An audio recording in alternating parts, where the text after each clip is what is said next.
Vamos lá? Professor, a minha pergunta, na verdade, eu queria que fosse um relato do senhor. Eu queria que você relatasse o que você encontrou agora há pouco, quando você entrou no vestiário. O que você estava sentindo, o que os jogadores estavam sentindo, qual que era a feição dos jogadores, como é que estava esse momento ali no vestiário, depois desse praticamente rebaixamento do Atlético. Primeiro, acho que foi boa a sua colocação, praticamente, né? Ah, Eduardo vai contar a história. Não, mas matematicamente a gente não caiu ainda, né? Bragantino, que é um time de milhões, 150 milhões em investimento, foi lá com Fortaleza, que nós fizemos um grande jogo, perdeu de 6. Então, futebol, tudo é possível. Claro que nós sabemos que é muito difícil, né? Nós precisamos ir lá ganhar do América, o Cuiabá perder os 2 jogos e nós tirarmos um saldo de 9 gols. O sentimento é assim, a gente fica muito triste, porque vou falar pelo tempo que eu estou aqui, né? Principalmente no momento dos últimos 9 jogos. O que nós fizemos nesses 9 jogos, tirando o jogo do Juventude, que nós somos um pouco abaixo, nós não merecemos cair. Nós fizemos 13 pontos até agora, né? Vocês que estão cobrindo o dia a dia de jogos, nós poderíamos ter feito 23. Jogo do São Paulo, um empate, e antes do empate, muitas finalizações, Santos, Fortaleza. E hoje, segundo tempo, foi uma aula, no meu ver, contra um time poderosíssimo. Vice-campeão da Libertadores, treinador, ícone do futebol brasileiro. Então a gente fica triste, né? Mas é o que eu falei para eles, a gente precisa honrar como eles estão honrando essa camisa e ir lá e fazer um grande jogo, né? E se decretar mesmo o rebaixamento é levantar a cabeça, planejar, porque o Atlético, como o Adson falou, foi no vestiário, ele é pouco de ir no vestiário, mas ele falou, nós vamos voltar, né, com planejamento, com organização, e os jogadores que ficarem, junto com os que vierem, vamos formar um grande grupo, e quem sair vai para lugar bom, você pode ter certeza. Falei para os jogadores, o futebol, para os jogadores, o que esses meninos fizeram esse ano, nas outras competições e nesses últimos jogos, tenho certeza que 95% vai sair para a Série A, para a Europa, para onde for. Então a gente fica triste, mas é levantar a cabeça, né? A gente sabe que o futebol é dessa maneira, cai em 4, você vê o Ceará foi rebaixado com uma folha 3 vezes maior que a nossa, o ano passado o Grêmio com uma folha 5 vezes maior.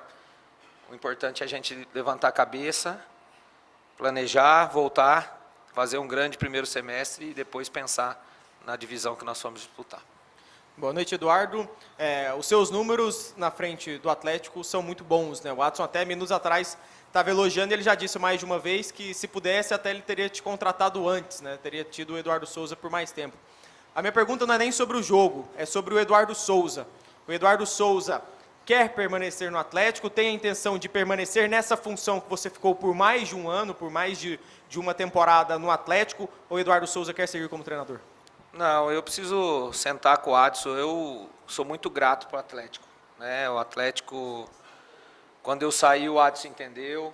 Tanto é que me convidou para voltar 2 vezes. A primeira era mais uma situação familiar mesmo. Meu pai, até hoje, né? Meu pai está com Alzheimer. Já quase não consigo. É uma situação difícil, né? A gente fica longe. E a primeira foi o começo dessa doença.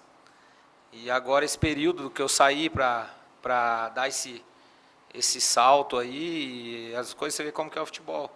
As coisas não aconteceram e eu fiquei em casa e o Adson me convidou para voltar. E eu, na verdade, tinha o interesse de voltar a trabalhar nessa função, né? Claro que a gente não esperava, a gente esperava que o Eduardo ficasse até o final. Mas as coisas que acontecem na nossa vida a gente não tem como prever. Mas é sentar com o Adson, eu acho que é uma situação assim, tem que ser bem definida, né? Até porque você não dá para ficar vai e volta, vai e volta, vai e volta, ou assume, faz uma pré-temporada e vem um outro, porque fica até ruim com os treinadores que vêm. Então a gente vai sentar, independente do que for definido. Se fica à frente, se fica de auxiliar, eu tenho muita gratidão pelo clube e eu vou dar o meu melhor, independente do que aconteça. Claro que se o Adson chegar e falar que não tem interesse, aí a gente segue a vida. Mas assim, eu sou muito feliz no Atlético. Ô Eduardo, boa noite. Você até me desculpa insistir nesse assunto, mas é que na última entrevista, o Adson até falou que já tinha conversado com você, né? E ele deixou para a gente, nas entrelinhas, que tinha o interesse da sua continuidade. Ele está te elogiando em todas as entrevistas. O que faria você aceitar um convite para ser treinador do Atlético? E se esse convite vier, você vai aceitar? Natália, assim, claro que hoje eu acho que eu completei 24 jogos de Série A, né? Eu até estava falando pro pessoal ali, hoje nós enfrentamos o Atlético Paranaense e eu, como o treinador da equipe, enfrentei o Filipão, né? Que para nós que estamos no futebol, que trabalhamos em comissão técnica, é um dos ícones, acho que um dos maiores. Isso já é uma grande alegria, por isso que eu sou muito grato. A gente sabe que você ter a confiança de um presidente como o Adson, que o Adson é um cara diferente da maioria, porque é um cara que vive o clube, é um cara muito intenso, é um cara que cobra. Para ele colocar uma pessoa à frente, que seja um jogo numa Série A ou um jogo até de Campeonato Goiano, ele precisa confiar. Então, eu sou muito grato a ele pela essa confiança. E sempre que eu assumi, eu procurei fazer o meu melhor.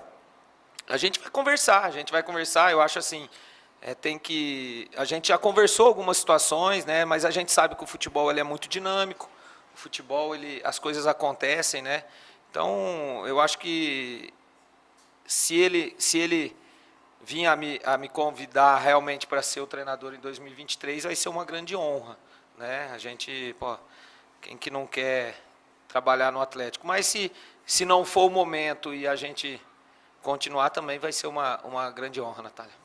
Eduardo, boa noite. Você, como profissional, em suas passagens pelo Atlético Goianiense, sempre foi bastante elogiado, reconhecido pelos bons trabalhos, mas agora você vai carregar, né, esse rebaixamento junto aos jogadores, junto aos dirigentes, junto com a temporada inteira. Você, Eduardo, como pessoa, como é que você sai agora da temporada 2022 como técnico do Atlético? Qual que é o seu sentimento e o que você espera do Atlético para 2023, independente do seu futuro? Eu acho que todos têm a responsabilidade, né? Se nós formos rebaixados matematicamente, a responsabilidade é de todos. Claro que eu poderia muito bem vir aqui e contar história, igual um monte de treinador conta história. Poderia vir aqui e falar, os jogos que eu fiz quase 50%, que daria G6. Poderia contar essa história, jogar nos outros treinadores que são grandes profissionais. Mas eu não tenho essa conduta. Meu pai me ensinou que a única coisa que a gente tem é o nome. Eu só tenho o meu nome. Pode falar que o Eduardo é mau profissional, que o Eduardo é isso, mas que o Eduardo é mau caráter, sem vergonha, tira a responsabilidade, transfere e nunca vai acontecer. A gente sai chateado, mas como eu falei, o Campeonato Brasileiro é um campeonato muito difícil, né? Nós não caímos hoje. Na verdade, se você analisar os últimos 4 jogos, para mim, junto com o jogo do Palmeiras e o segundo jogo do Fluminense, o segundo tempo do Fluminense, foram os melhores jogos. Nós não conseguimos ganhar. Não conseguimos, é uma coisa inexplicável. Os últimos 4 jogos nossos, São Paulo, Santos, Fortaleza. Fortaleza menos um pouco. E hoje, média de 25 finalizações no gol. É planejar, é sentar, é planejar. A gente sabe que a Série B é um campeonato muito difícil, é um campeonato onde vão ter equipes qualificadas. Então, ter tranquilidade, né? Pensar bem. O Atlético tem uma virtude muito grande. Qual é a maior virtude do Atlético? Organização. O Atlético organiza, faz bons grupos, tem bons profissionais. Eu queria hoje, a minha ideia era hoje vencer o jogo e trazer a comissão permanente aqui para a entrevista. Porque eles deram a vida nesses 45 dias que nós estamos juntos aí.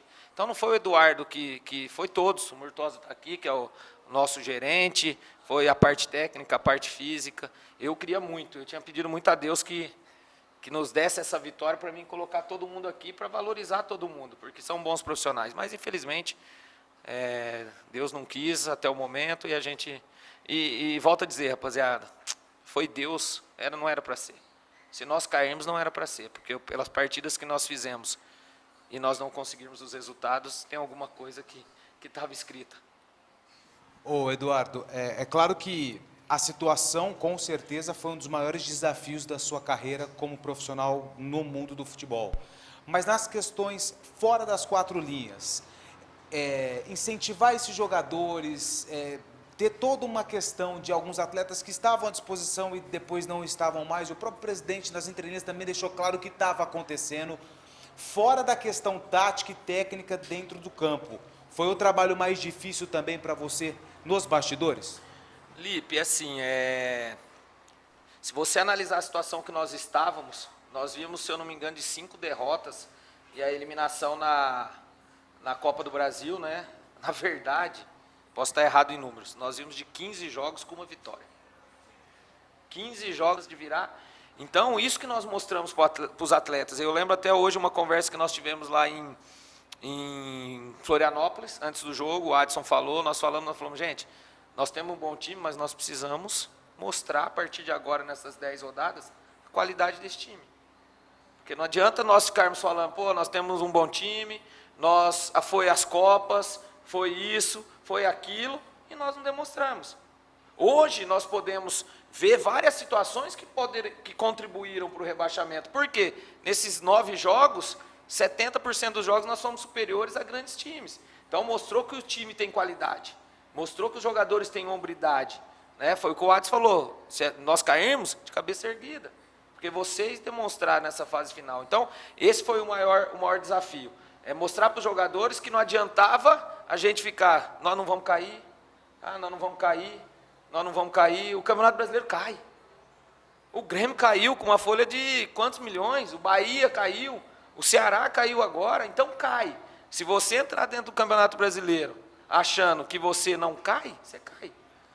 E às vezes a gente passou um pouco o time de algumas rodadas de achar que não caiu, a hora que realmente caiu a ficha. Era 10 rodadas, mas ainda mesmo assim nós conseguimos. E vamos, pode entrar quase impossível. Mas olha que nós vamos entrar na última rodada ainda com chances matemáticas quase zero, mas com chances para um time que estava a 9 rodadas, praticamente igual ao Juventude rebaixado. Se você, só para terminar, se você analisar hoje, nós estamos a 2 pontos do Cuiabá. Nós estamos a 9. 9.